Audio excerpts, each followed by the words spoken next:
नमस्कार, मैं अश्विनी कुमार। पठानकोट हमले के 60 घंटे बाद एक बार फिर ये दावा किया जा रहा है कि सरहद पार से आए 6 आतंकियों को मार गिराया गया है। यूनाइटेड जिहाद काउंसिल नाम के एक आतंकी संगठन ने इस हमले की जिम्मेदारी ली है। जैसा कि होता आया है, एक बार फिर इस हमले के बाद देश और प्रदेश में स्टेशन से लेकर गली नुक्कड़ तक अलर्ट है। चाय की थड़ी से लेकर केंद्र सरकार के खेमे में इस हमले की चर्चा की जा रही है। कोई देश के आकाओं की नाकामी को गिनाता है तो किसी को नवाज शरीफ की मुलाकात पर एतराज है।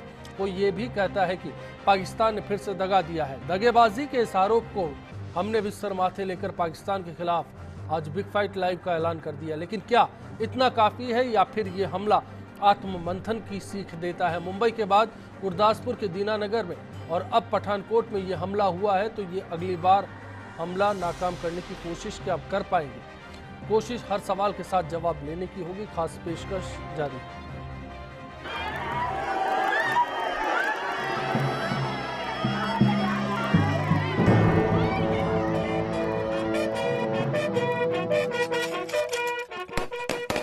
पाकिस्तान को सफेद झंडा नहीं दिखाना है, बल्कि पाकिस्तान को मुंहतोड़ जवाब दिया जाना चाहिए ताकि उसके हौसले पर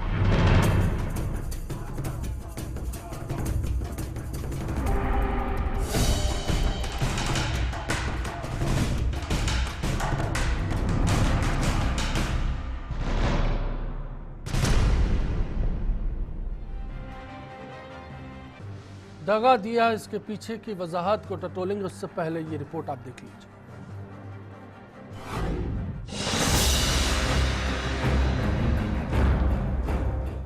पंजाब के पठानकोट एयरबेस स्टेशन पर आतंकी हमले के बाद 60 घंटे के ऑपरेशन में 6 दहशतगर्दों को मार गिराया गया है।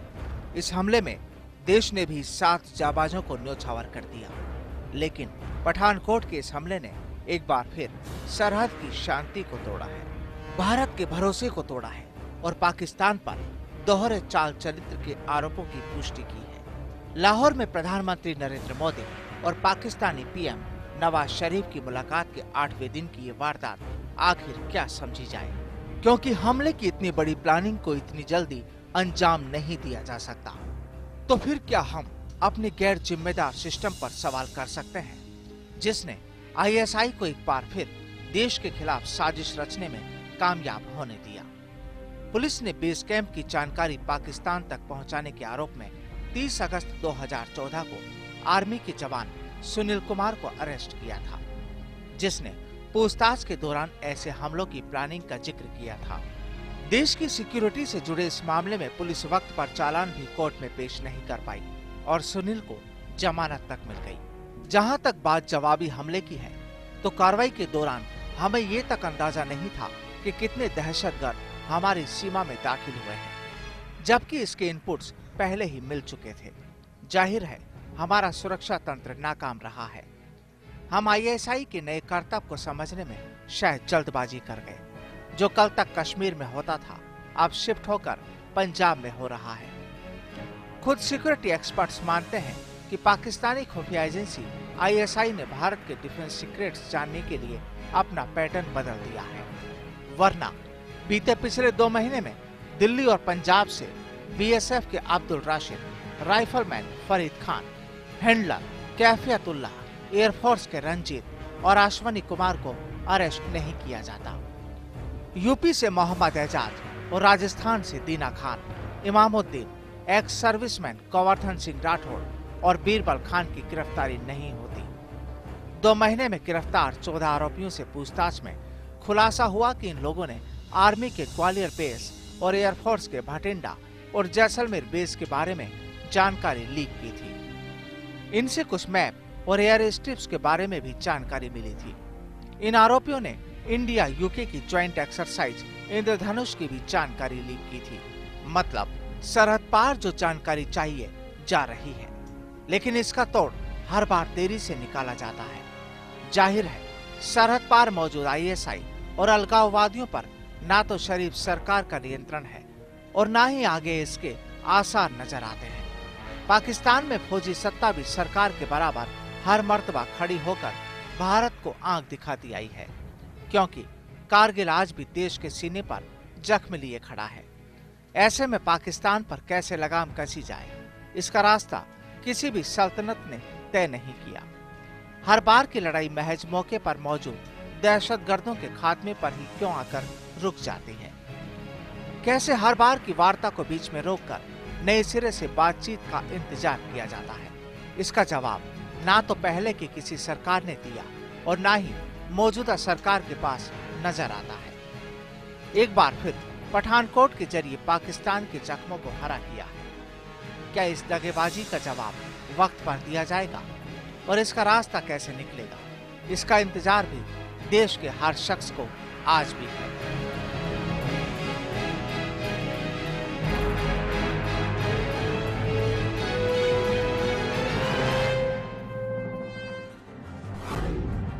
तो फिर क्या समझा जाए? पठानकोट हमले के बाद पाकिस्तान की जो दगाबाजी है जग जाहिर हुई है। आप भी राय दीजिएगा। फर्स्टइंडियान्यूज़.com के साथ साथ फेसबुक पेज और ट्विटर पर आपकी राय का इंतजार है।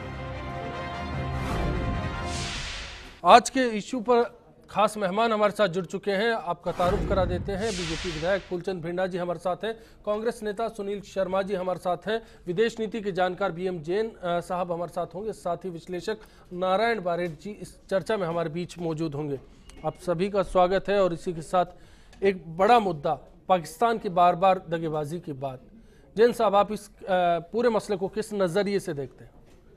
देखिए, आपने जो जिस तरीके से अपनी पृष्ठभूमि को रखा है, दो बातें इसमें सबसे इम्पोर्टेंट है कि पाकिस्तान के आतंकी हमले के पीछे जो एक कहानी है और जो एक पैटर्न है, और उस पैटर्न को यदि आप देखें, जब फरवरी 99 में लाहौर घोषणा हुई, उसके तुरंत बाद कारगिल हुआ, मई से जुलाई, उसके बाद के अंदर दिसंबर 2001 के अंदर हमारी पार्लियामेंट पर हमले हुए जी, और 26/11 ये हुआ।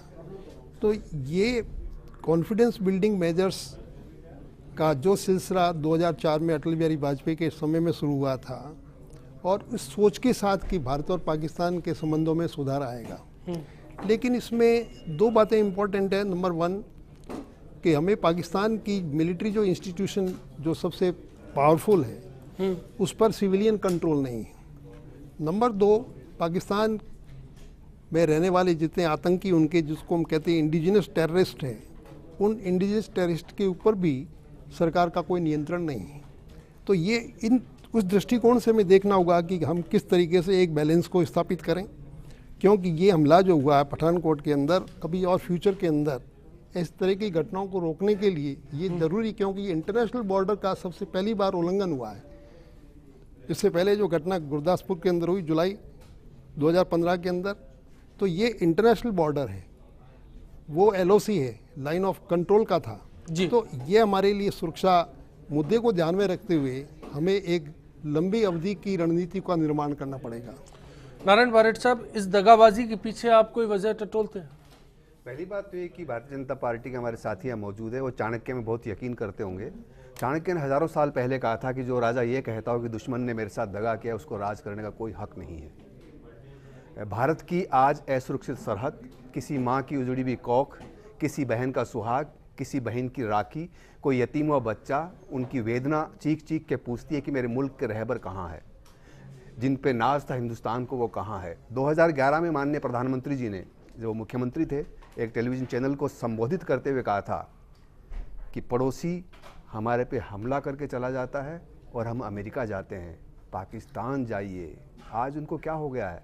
क्योंकि कोई नेतृत्व है सीने के नाप से नहीं, विचारों के ताप से बनता है। और इनके राज में, मैं उनके राज में भी ऐसा होता था, इनके राज में भी होता था, लेकिन आंकड़े बताते हैं कि जो LOC है हमारी 1225 किलोमीटर लंबी, उस पे वायलेशन की घटनाएं बढ़ी है जी। 583 घटनाएं 2014 में हुई है। पहली तिमाही जो 2015 की, उसमें 199 घटनाएं हुई है। और अब घटनाएं पहले LOC पे होती थी, अब इसके इतर भी हो रही है। पंजाब में हुई है, राजस्थान में हुई है और गुजरात में हुई है। तो बहुत दुश्वार हालात में हमको ला खड़ा किया गया है और हमको दिमाग भी लगाना चाहिए था, दिल भी लगाना चाहिए था, रणनीति भी हमारी कसनी चाहिए थी। क्योंकि जो तथ्य बताते हैं कि 26 दिसंबर को पंजाब में जो इंटेलिजेंस के टॉप ऑफिसर अनिल कुमार, उन्होंने एक अलर्ट जारी किया था पूरे पंजाब को कि ऐसी घटनाओं की संभावना है, आतंकवादी घुस आए हैं। वो हर एसपी को गई थी, वो बीएसएफ को गई थी, हमारी सुरक्षा एजेंसियों को गई थी। इसके मायने ये हुआ कि दो जगह गफलत हुई है, एक पंजाब स्टेट की तरफ से और एक हिंदुस्तान की सरकार की तरफ से, और दोनों इस बात के लिए जिम्मेदार है। इसलिए ये आत्ममंथन का नहीं, आत्मग्लानि का वक्त है। ये आत्मग्लानि का वक्त है, और क्या इस आत्मग्लानि को आज बीजेपी झेल रही है? भिंडा साहब, आपसे जानना चाहते हैं, सरकार बदली लेकिन नीति वो की वो, ऐसा क्यों है? ऐसा है कि विदेश नीति कोई टेम्परेरी फेज नहीं है। विदेश नीति एक दीर्घकालीन रणनीति होती है। कारगिल युद्ध भी वो आपने उदाहरण दिया, लेकिन कारगिल युद्ध के बाद में जो हमने उसको फेस किया और जो परिणाम उसके आए वो काबिल तारीफ थे। सारी दुनिया ने उसकी प्रशंसा की, और आज भी मैं कह रहा हूँ ये घटनाएं हो रही हैं, आज नहीं हो रही, ये लगातार हो रही हैं, और ये तब से हो रही है जब से बांग्लादेश बारट साहब ने जिक्र किया अभी कि विदेश नीति में जो तत्कालीन मुख्यमंत्री थे, मौजूदा प्रधानमंत्री हैं, उनका जो नजरिया था वो देखने को नहीं मिलता। एक बार फिर अमेरिका का रुख करेंगे। मुख्यमंत्री थे उस समय, मुख्यमंत्री थे, प्रधानमंत्री हैं, और प्रधानमंत्री बनने के बाद में उनको ये ध्यान में आया कि सेना कितनी जर्जरित कर दी पिछली कांग्रेस सरकार ने 10 साल में, कितना इम्यूनेशन गड़बड़ है, कितने गाड़ियां कंडम हो चुकी, कोई आधुनिक हथियार नहीं है, बजट नहीं है, ये सारा का सारा देखा उन्होंने, और उसके लिए ट्राई कर रहे हैं। तो 56 इंच का सीना 22 का हो गया, इसलिए 56 इंच का सीना 22 का हो गया। 56 इंच का जो सीना है अब 22 इंच का हो गया, 56 इंच का ही रहेगा, अब 22 का हो गया। ये आप कह रहे हैं ना, आपने स्थितियां देख के आपने सीना 22 का कर लिया है। सुरक्षा के लिए अब जो 56 इंच का सीना था वो आपने 22 इंच का कर लिया, इसलिए बहुत अच्छी बात है, जनवरी, बहुत अच्छी बात है।